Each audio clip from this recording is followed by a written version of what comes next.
ओम नमो भगवते वासुदेवाय नमः।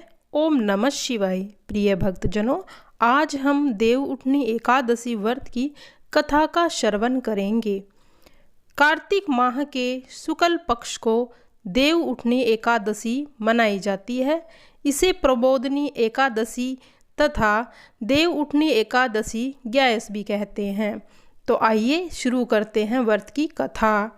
एक राजा के राज्य में सभी लोग एकादशी का व्रत रखते थे। प्रजा तथा नौकर चाकरों से लेकर पशुओं तक को एकादशी के दिन अन्न नहीं दिया जाता था। एक दिन किसी दूसरे राज्य का एक व्यक्ति राजा के पास आकर बोला, महाराज, कृपया करके मुझे नौकरी पर रख ले।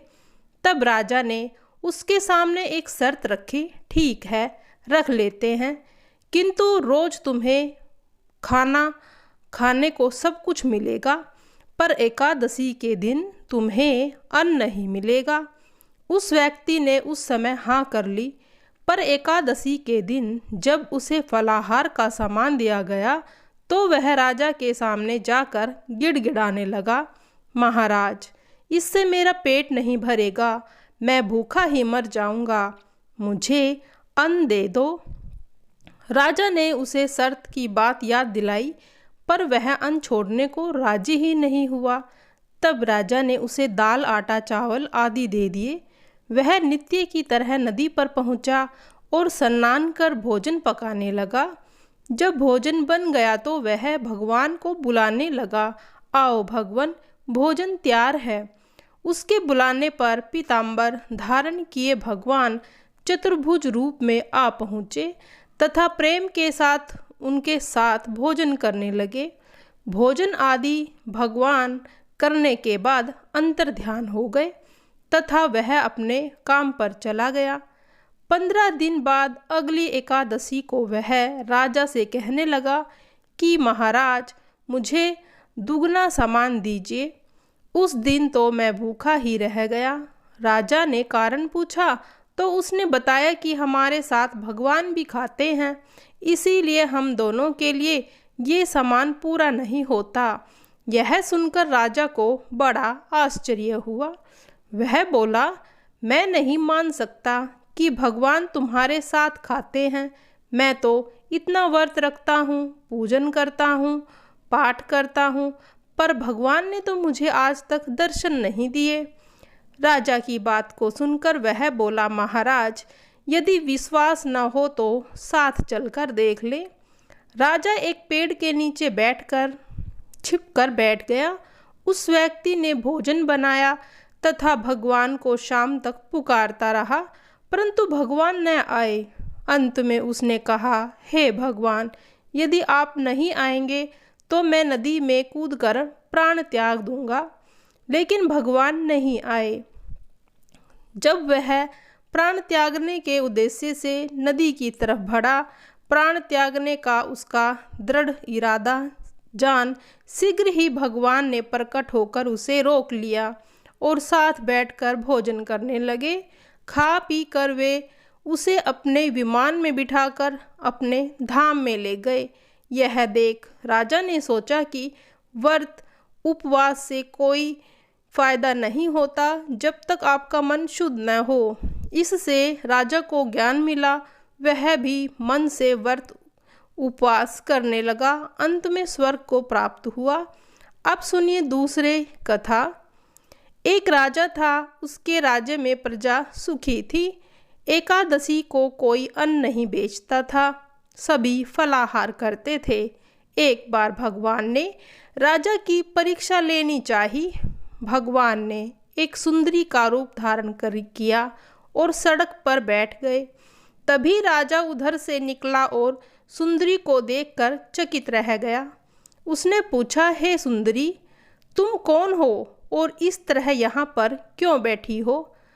तब सुंदरी स्त्री ने भगवान से बताया, मैं निराश्रित हूँ, नगर में मेरा कोई जान पहचान का नहीं है, किससे सहायता मांगूं? राजा उसके रूप पर मोहित हो गया। वह बोला, तुम मेरे महल में चलकर मेरी रानी बनकर रहो। सुंदरी बोली, मैं तुम्हारी बात मानूंगी, पर तुम्हें राज्य का अधिकार मुझे सौंपना होगा। राज्य पर मेरा पूर्ण अधिकार होगा। मैं जो भी बनाऊंगी तुम्हें खाना होगा। राजा उनके रूप पर मोहित था, अतः उसने उसकी सभी शर्तों को स्वीकार कर लिया। अगले दिन एकादशी थी। रानी ने हुक्म दिया कि बाजारों में अन्य दिनों की तरह अन्न बेचा जाए। उसने घर में मांस मछली आदि पकवाए तथा परोस कर राजा को खाने के लिए कहा। यह देखकर राजा बोला, रानी, आज एकादशी है, मैं तो केवल फलाहार ही करूँगा। तब रानी ने शर्त याद दिलाई और बोली, या तो खाना खाओ, नहीं तो मैं राजकुमार का सिर काट लूँगी।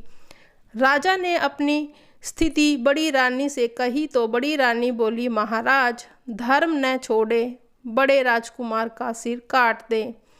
पुत्र तो फिर मिल जाएगा, पर धर्म नहीं मिलेगा।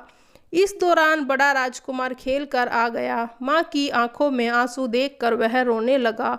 कारण पूछने लगा तो माँ ने उसे सारी असलियत बता दी थी। तब वह बोला, मैं सिर देने के लिए तैयार हूँ, पिताजी के धर्म की रक्षा होगी, जरूर होगी। राजा दुखी मन से राजकुमार का सिर देने को तैयार हुआ तो रानी के रूप से भगवान विष्णु ने प्रकट होकर असली बात बताई। राजन, तुम इस कठिन परीक्षा में पास हुए। भगवान ने प्रसन्न मन से राजा से वर मांगने को कहा तो राजा बोला, आपका दिया तो भगवान मुझे सब कुछ है, मेरा उद्धार करे। उसी समय वहाँ एक विमान उतरा। राजा ने अपना सारा राज्य पुत्र को सौंप दिया और विमान में बैठकर बैकुंठ धाम को चले गए। आइए सुनते हैं तुलसी जी की कथा। कहते हैं कि विष्णु जी की भगवान की कथा कहने के बाद तुलसी जी की कथा अवश्य कहनी चाहिए, क्योंकि भगवान विष्णु जी को तुलसी अति प्रिय है। एक बार राधा जी अपनी सखी से बोली, सखी, तुम श्री कृष्ण जी भगवान की प्रसन्नता के लिए किसी देवताओं की ऐसी पूजा बताओ जो परम सौभाग्य वर्धक हो। तब समस्त सखियों में से एक सखी ने अपने हृदय में एक क्षण तक विचार किया, फिर बोली, राधे, परम सौभाग्यदायक और श्री कृष्ण की प्राप्ति के लिए वरदायक व्रत है तुलसी की सेवा। तुम्हें तुलसी का सेवन ही नियम लेना चाहिए, क्योंकि तुलसी का यदि स्पर्श अथवा ध्यान, नाम, संकीर्तन, आरोपण, सेचन किया जाए तो महान पुण्य प्रद होता है। हे राधे, जो प्रतिदिन तुलसी की भक्ति करते हैं वे उच्च कोटि तक उत्तम फलों को भोगते हैं। मनुष्य की लगाई हुई तुलसी जब तक शाखा प्रशाखा, बीज, पुष्प और सुंदर दलों के साथ पृथ्वी पर बढ़ती रहती है, तब तक उनके वंश में जो जन्म लेता है वे सभी हजारों कल्पों तक श्री हरि के धाम में निवास करते हैं। जो तुलसी मंजरी सिर पर रखकर प्राण त्याग करता है वह सैकड़ों पापों से मुक्त क्यों न हो, यमराज उनकी ओर देखते भी नहीं हैं। इस प्रकार सखी के कहने की बात सुनकर राजेश्वरी श्री राधा ने साक्षात श्री हरि को संतुष्ट करने वाले तुलसी सेवन का व्रत आरंभ किया और केतकी वन में 100 हाथ गोलाकार भूमि पर बहुत ऊंचा एवं अत्यंत मनोहर श्री तुलसी जी का मंदिर बनवाया, जिसकी दीवार सोने से जड़ी थी और किनारे किनारे रागमणि लगे हुए थे।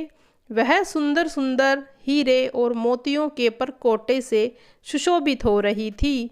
उसके चारों ओर परिक्रमा के लिए गली बनाई हुई थी, जिसकी भूमि चिंतामणि से मंडित थी। ऐसे तुलसी मंदिर के मध्य भाग में हरे पल्लवों से सुशोभित तुलसी की स्थापना करके श्री राधा ने अभिजात मुहूर्त में उनकी सेवा आरंभ की। श्री राधा जी ने अश्विनी शुक्ला पूर्णिमा से लेकर चैत पूर्णिमा तक तुलसी सेवन व्रत का अनुष्ठान किया। व्रत आरंभ करने से उन्होंने प्रति मास अलग अलग रस से तुलसी को सींचा। कार्तिक में दूध से, मार्गशीर्ष में ईख के रस से, पौष में रुद्राक्ष रस से, माघ में बारहमासी आम के फलों के रस से, फाल्गुन मास में अनेक वस्तुओं से मिश्रित मिश्री के रस से और चैत्र मास में पंचामृत से उनका सेचन किया। फिर उन्होंने बैसाख में उद्यापन का उत्सव भी किया। उन्होंने 2 लाख ब्राह्मणों को 56 भोगों से तृप्त करके उन्हें वस्त्र और आभूषणों के साथ दक्षिणा दी। मोटे मोटे दिव्य मोतियों का 1 लाख भार और सुवर्ण का 1 कोटि भार श्री गर्गाचार्य को दिया। उस समय आकाश से देवता तुलसी मंदिर पर फूलों की वर्षा करने लगे। उसी समय सुवर्ण सिंहासन पर विराजमान हरिप्रिया तुलसी जी प्रकट हुई। उनके 4 भुजाएं थी, कमल दल के समान विशाल नेत्र थे, 16 वर्ष की अवस्था और श्याम कांति की थी। मस्तक पर हेममय किरीटी प्रकाशित हो रही थी, कानों में कुंडल झलझला रहे थे। गरुड़ से उतरकर वह तुलसी देवी ने रंगवल्ली जैसी राधा को अपने भुजाओं में भर लिया। तुलसी बोली, कलावती राधे, मैं तुम्हारी भक्ति से प्रसन्न हूँ। यहाँ इंद्रिय, मन, बुद्धि और चित्त द्वारा जो जो मनोरथ तुमने किए हैं वह सब तुम्हारे प्रमुख सफल हैं। इस प्रकार हरिप्रिया तुलसी को प्रणाम करके वृषभानु नंदिनी राधा ने उनसे कहा, देवी, गोविंद के युगल चरणों में मेरी अहूत की भक्ति बनी रहे। तथा तब यह कहकर हरिप्रिया अंतर्ध्यान हो गई। इस प्रकार पृथ्वी पर जो मनुष्य श्री राधा के इस विचित्र उपख्यान को सुनता है तो उसकी समस्त मनोकामनाएं पूर्ण होती हैं। आइए सुनते हैं तुलसी जी की बुढ़िया माई की कथा। कार्तिक महीने में एक बुढ़िया माई तुलसी जी को सींचती थी। कहती थी, हे तुलसी माता, सत की दाता, मैं बिरला सींचू तेरा, तू कर मेरे निस्तारा मेरा। तुलसा माता अढ़ुए दे लडुआ दे, पीताम्बर की धोती दे, मीठा मीठा घास दे, बैकुंठा में वास दे, चटक की चाल दे, पटक की मोत दे, चंदन का काठ दे, रानी सा राज दे, दाल भात का भोजन दे, ग्यायस की मोत दे, श्री कृष्ण जी का कांधा दे। तब तुलसी माता यह सुनकर सूखने लगी तो भगवान ने पूछा, हे तुलसी, तुम क्यों सूख रही हो? तुलसी माता ने कहा कि एक बुढ़िया रोज आती है और यह बात कह जाती है, मैं सब बात तो पूरा कर दूंगी, पर श्री कृष्ण जी का कांधा कहाँ से लाऊंगी?